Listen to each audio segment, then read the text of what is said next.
ini tentang gereja dan multikulturalisme. Mengapa topik ini sangat penting? Karena apa? Remaja sebagai warga gereja perlu mendalami bagaimana remaja sebagai warga gereja perlu mendalami bagaimana gereja menanggapi kenyataan multikultur.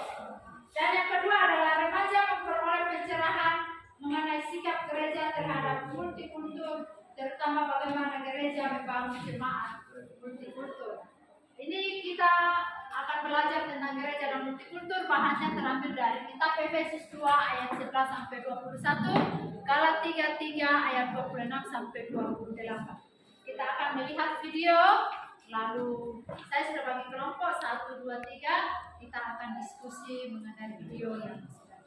Coba diperhatikan video ini ya.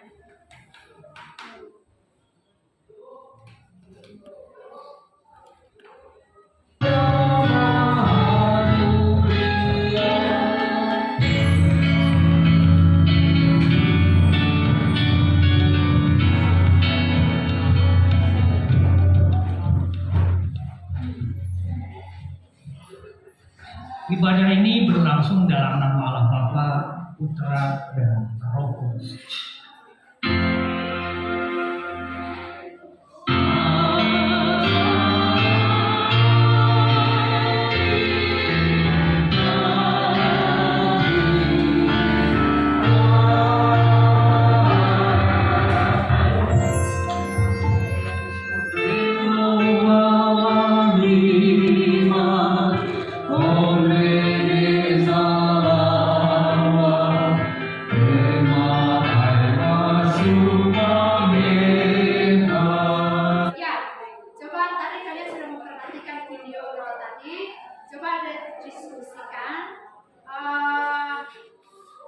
Multikulturalisme dalam pandangan Alkitab. Dan yang kedua adalah coba kalian diskusikan gereja Kristen di Indonesia adalah gereja yang multikultur. Saya kasih waktu 5 menit.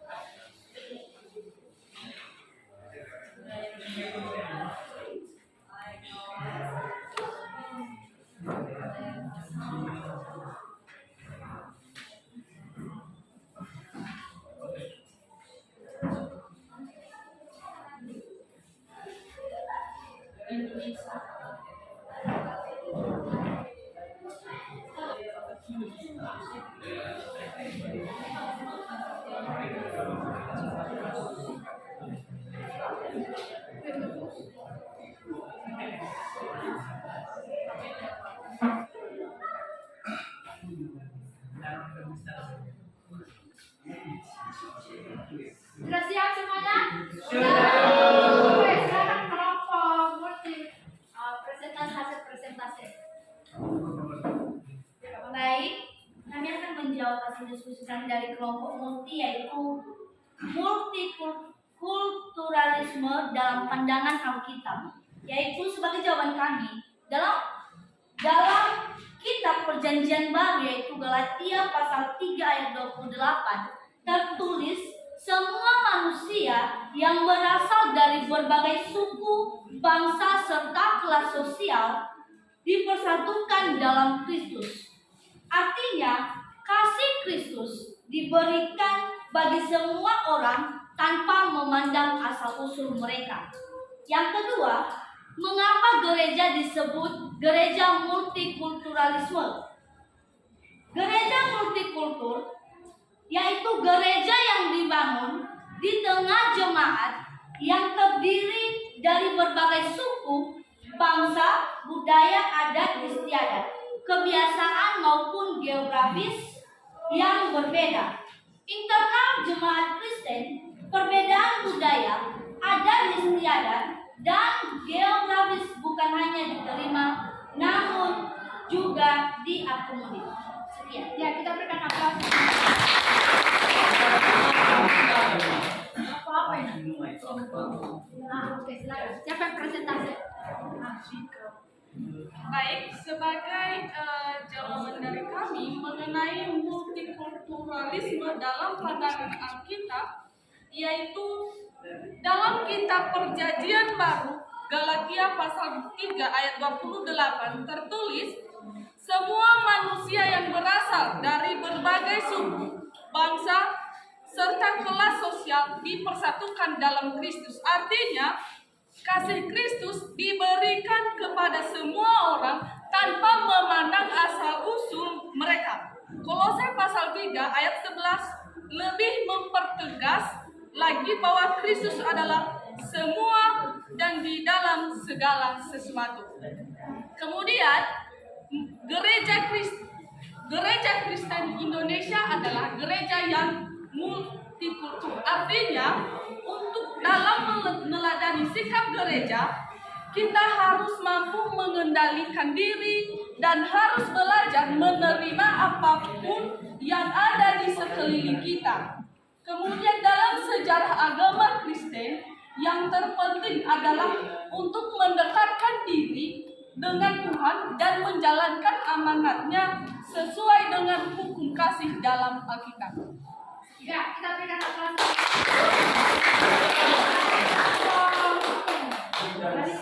Ya, silakan.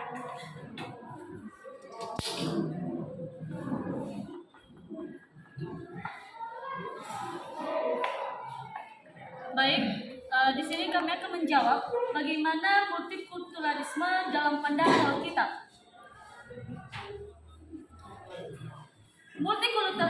Multikulturalisme dalam pandangan Alkitab mengajarkan kita bahwa tidak hanya berbicara secara khusus mengenai multikulturalisme, namun dalam kaitannya dengan kasih, kebaikan, kesetaraan, dan keselamatan itu diberikan bagi semua manusia tanpa terkecuali.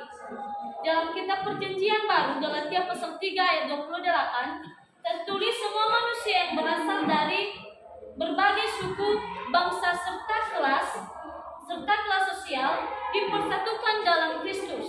Artinya, kasih Kristus diberikan bagi semua orang tanpa memandang latar belakang mereka.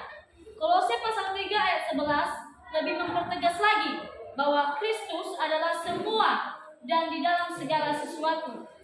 Menjadi manusia baru dalam Kristus berarti manusia yang tidak lagi melihat sesamanya dari perbedaan latar belakang, suku, bangsa, budaya, kelas sosial, atau miskin dan kaya, pandangan hidup, kebiasaan, dan lain-lain.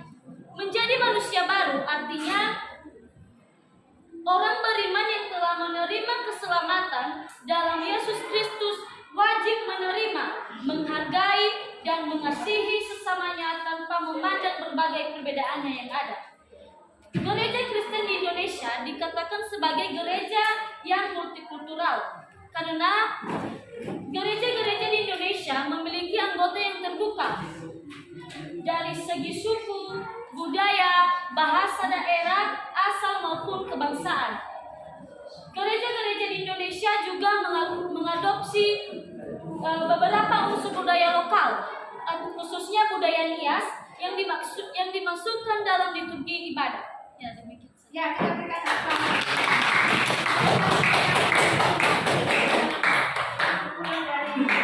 Dari materi kita, kelompok ini memberikan kesimpulan dari materi kita.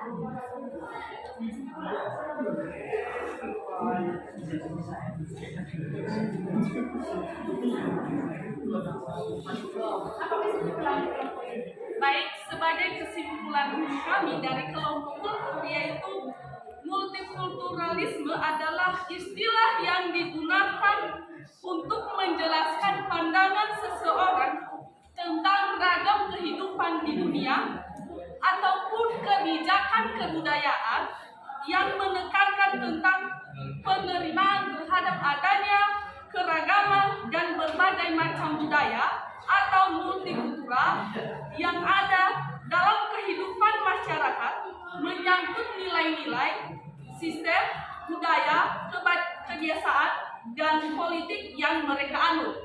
Kemudian, multikulturalisme bukan sekedar pandangan hidup, melainkan cita-cita yang harus diperjuangkan untuk mencapai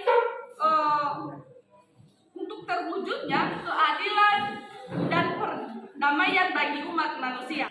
Baik, kesimpulan dari kelompok multi yaitu sebagai umat Kristen dalam membangun adanya multikulturalisme haruslah berpedoman kepada ajaran iman Kristen demi mencerminkan karakter Kristen sejati, bergaul dan bekerja sama dengan orang-orang yang berbeda suku, budaya, adat istiadat, kebiasaan, cara pandang, cara berpikir, dan agama yang berbeda, harus memiliki tujuan untuk dapat memperkuat iman dan diharapkan untuk semakin beriman kepada Allah. Semoga bermanfaat dan terima kasih. Ya, kita kasih.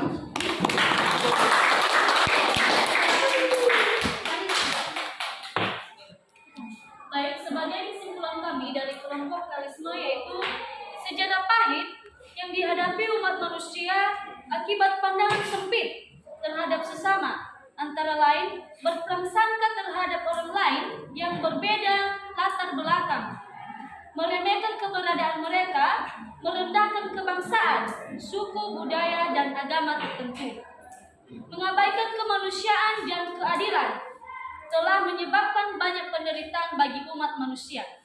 Sebagai remaja Kristen, saya ajak teman-teman semua untuk bernyanyi dalam Yesus kita bersaudara. Dalam Yesus kita bersaudara.